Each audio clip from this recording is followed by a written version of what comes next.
Hello प्यारे बच्चों। आज हम शुरू करेंगे Jammu and Kashmir board of school education की इंग्लिश की क्लास 10th की किताब। मेरा नाम है आमिर मीर। तो चलिए शुरू करते हैं। इंग्लिश का पहला लेसन है फुटप्रिंट्स विदाउट फीट और इसके ऑथर हैं H.G. वेल्स। चलिए पहले H.G. वेल्स के बारे में कुछ जान लेते हैं। इनका पूरा नाम हर्बर्ट जॉर्ज वेल्स है। ये 21 सितंबर 1866 में पैदा हुए और 13 अगस्त 1946 में इनका निधन हुआ। ये एक इंग्लिश ऑथर हैं और इन्हें the father of science fiction भी कहा जाता है। इनकी एक इम्पॉर्टेंट साइंस फिक्शन की किताब है जिसका नाम है द टाइम मशीन। चलिए आगे चलते हैं। Can a man become invisible? क्या कोई आदमी अदृश्य हो सकता है? This is the story of a scientist who discovers how to make himself invisible. ये एक वैज्ञानिक की कहानी है जो खुद को अदृश्य बनाने का तरीका खोज लेता है। He is a homeless wanderer without clothes and without money. वह बिना कपड़ों और बिना पैसों के बेघर इंसान है जो इधर से उधर घूमता है। Does he work in his laboratory or does he wander about the countryside? क्या वह अपनी प्रयोगशाला में काम करता है या वह गांव में इधर उधर घूमता है? Read the story and find out the curious episodes that occur in the story. कहानी पढ़ें और कहानी में घटने वाली जिज्ञासा से भरी हुई घटनाओं का पता लगाएं। The two boys started in surprise at the fresh muddy imprints of a pair of bare feet. दो लड़के कीचड़ से भरे हुए पैरों के निशानों को देखकर हैरान होते हैं और उनका पीछा करते हैं। What was a barefooted man doing on the steps of a house in the middle of London? London के बीचों बीच एक घर की सीढ़ियों पर एक नंगे पांव वाला आदमी क्या कर रहा था? And where was the man? और आदमी कहाँ था? As they gazed, a remarkable sight met their eyes. जैसे ही उन्होंने देखा, उन्हें एक असाधारण दृश्य नजर आया। A fresh footmark appeared from nowhere. कहीं से एक ताजा पैर का निशान प्रकट हुआ। Further footprints followed, one after another, descending the steps and progressing down the street. एक के बाद एक सीढ़ियों से उतरते हुए पैरों के निशान प्रकट हुए। The boys got fascinated and followed until the muddy imprints became fainter and fainter and at last disappeared altogether. लड़के मोहित हो गए और उनका पीछा करने लगे जब तक वे पैरों के निशान हल्के होते गए और आखिरकार गायब हो गए। The explanation of the mystery was really simple enough.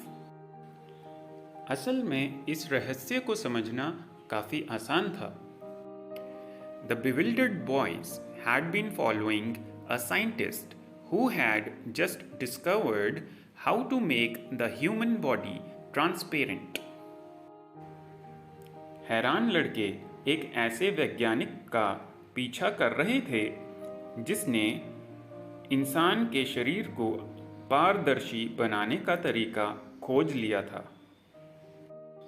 Griffin, the scientist, had carried out experiment after experiment to prove that the human body could become invisible. मानव शरीर अदृश्य हो सकता है, ये साबित करने के लिए वैज्ञानिक ग्रिफिन ने प्रयोग के बाद प्रयोग किया था। Finally, he swallowed certain rare drugs and his body became as transparent as a sheet of glass, though it also remained as solid as glass. अंत में उसने कुछ दुर्लभ दवाइयों को निगल लिया और उसका शरीर कांच की चादर की तरह पारदर्शी हो गया, हालांकि वह भी कांच की तरह ठोस रहा। Brilliant scientist though he was, Griffin was rather a lawless person. शानदार वैज्ञानिक होने के बावजूद ग्रिफिन एक कानून को ना मानने वाला व्यक्ति था। His landlord disliked him and tried to eject him. उसका मकान मालिक उसे नापसंद करता था और उसे घर से निकालने की कोशिश की। In revenge, Griffin set fire to the house. बदले में ग्रिफिन ने उसके घर को आग लगा दी। To get away without being seen, he had to remove his clothes. बिना दिखे वहां से निकलने के लिए उसे अपने कपड़े उतारने पड़े। Thus it was that he became a homeless wanderer without clothes, without money, and quite invisible until he happened to step in some mud and left footprints as he walked. इस प्रकार वो एक बेघर इंसान बन गया जो इधर से उधर भटकता, बिना कपड़ों के, बिना पैसों के और काफ़ी अदृश्य भी था, जब तक उसने कीचड़ में अपना पैर नहीं रखा था और वो अपने पैरों के निशान छोड़ता था जब भी वो चलता था। He escaped easily enough from the boys who followed his footprints in London. उसने आसानी से उन लड़कों से अपना पीछा छुड़ा दिया जो लंदन में उसके पैरों के निशानों का पीछा कर रहे थे। But his adventures were by no means over. लेकिन उसके कारनामों का अभी कोई अंत नहीं था। He had chosen a bad time of the year to wander about London without clothes. उसने बिना कपड़ों के लंदन में घूमने के लिए साल का एक गलत समय चुना था। It was midwinter. मध्य सर्दियों का समय था। The air was bitterly cold and he could not do without clothes. हवा बहुत ठंडी थी और वह बिना कपड़ों के नहीं रह सकता था। Instead of walking about the streets, he decided to slip into a big London store for warmth. सड़क पर घूमने के बजाय उसने गर्मी के लिए लंदन के एक बड़े स्टोर में चोरी से घुसने का फैसला किया। Closing time arrived, and as soon as the doors were shut, Griffin was able to give himself the pleasure of clothing and feeding himself without regard to expense. बंद होने का समय आ गया और जैसे ही दरवाजे बंद हुए, ग्रिफिन खुद को खर्चे की परवाह किए बिना कपड़ों और खाने का आनंद देने में सक्षम था। He broke open boxes and wrappers and fitted himself out with warm clothes. उसने बक्से और रैपर्स खोल दिए और खुद को गर्म कपड़े पहना दिए। Soon, with shoes, an overcoat, and a wide brimmed hat, he became a fully dressed and visible person. जल्द ही जूते, एक ओवरकोट और एक बड़ी सी हैट पहनकर वह पूरी तरह से तैयार हो गया और दिखने वाला व्यक्ति बन गया. In the kitchen of the restaurant, he found cold meat and coffee, and he followed up the meal with sweets and wine taken from the grocery store.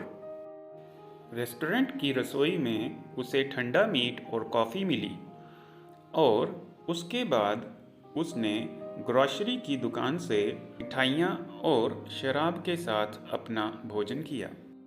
Finally, he settled down to sleep on a pile of quilts. अंत में वह रज़ाइयों के ढेर पर सोने के लिए बैठ गया. If only Griffin had managed to wake up in good time, all might have been well. अगर ग्रिफिन सही समय पर जागने में कामयाब होता तो शायद सब ठीक हो जाता. As it was, he did not wake up until the assistants already arrived next morning. लेकिन हुआ ये कि वह तब तक नहीं उठा जब तक कि अगली सुबह असिस्टेंट्स पहले ही नहीं आ गए.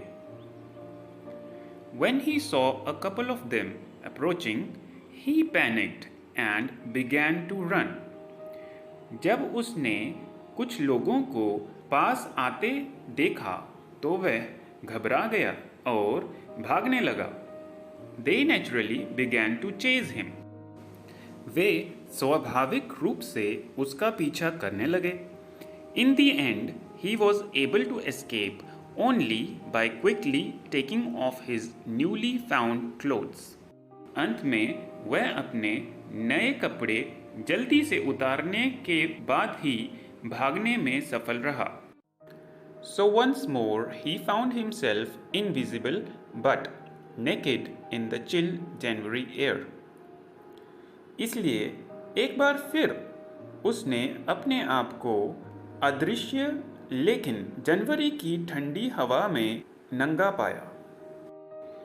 This time he decided to try the stock of a theatrical company in the hope of finding not only clothes but also something that would hide the empty space above his shoulders. इस बार उसने न केवल कपड़े बल्कि कुछ ऐसा भी खोजने की उम्मीद से एक थिएटर कंपनी के स्टॉक को आजमाने का फैसला किया जो उसके कंधे के ऊपर की खाली जगह को छिपा दे. Shivering with cold, he hurried to Drury Lane, the center of the theatre world. ठंड से कांपते हुए वह थिएटर की दुनिया के केंद्र ड्रूरी लेन की ओर तेजी से बढ़ा. He soon found a suitable shop. उसे जल्द ही एक उपयुक्त दुकान मिल गई. He made his way invisible upstairs and came out a little later wearing bandages round his forehead, dark glasses, false nose, big bushy side whiskers and a large hat. उसने ऊपर की ओर अपना रास्ता बना लिया अदृश्य और थोड़ी ही देर के बाद उसके माथे पर पट्टी, काला चश्मा, झूठी नाक, बड़ी झाड़ीदार मूछें और एक बड़ी टोपी पहनकर बाहर आया. To escape without being seen, he carelessly attacked the shopkeeper from behind, after which he robbed him of all the money he could find. बिना दिखे भागने के लिए उसने पीछे से दुकानदार पर बेरहमी से हमला किया और जिसके बाद उससे सारे पैसे लूट लिए. Eager to get away from crowded London, he took a train to the village of Iping, where he booked 2 rooms at a local inn. भीड़ भाड़ वाले लंदन से दूर जाने के लिए वह एक ट्रेन लेकर आइपिंग गांव में चले जाता है, जहां वो एक सराय में 2 कमरे बुक कर लेता है. The arrival of a stranger at an inn in winter was in any case an unusual event. सर्दियों में एक सराय में एक अजनबी का आगमन किसी भी मामले में एक असामान्य घटना थी. A stranger of such uncommon appearance set all tongues wagging. इस तरह के असामान्य रूप वाले एक व्यक्ति ने सभी की जीभों को हिलाकर रख दिया. सब उसके बारे में बातें करने लगे. Mrs Hall, the landlord's wife, made every effort to be friendly. मकान मालिक की पत्नी मिसेस हॉल ने उससे दोस्ती करने की पूरी कोशिश की. This is the end of part 1. For part 2, stay tuned. Thank you so much for watching. Please like and share my video and subscribe to my channel.